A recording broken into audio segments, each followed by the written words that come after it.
અને માતાજી આ વાત ખૂબ સરસ કરે છે કે દેવી નથી કોઈ દુબળી, તમને ભરો હોય આવે ત્યાં માથું ટેકજો। આ જગતમાં કોઈ દેવ દુબળી નથી, તમારા ભરોસાનો ભાર હોય તો ખમકારા કરતી દેવી આવ્યો બાપ। જેવો તમારો ભરોસો એવી માતા તમારી સામે આવે। દેવી નથી કોઈ દુબળી, તમને ભરોસો આવે ત્યાં માથું ટેકજો। કે કળવી ના નહીં તારે બળ તું તો ઈ વાતને ના ભૂલજો।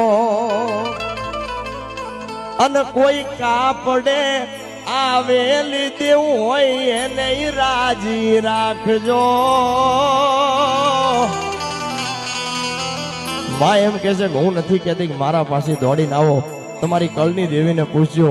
કાપડે આવેલી કોઈ દેવ હોય તો એને પૂછજો, ઈ રાજી તો હું તો ખમકારા કરીશ। આમ માં કહે છે, બંધવાળી મેલડી કાયમ એમ કહે છે।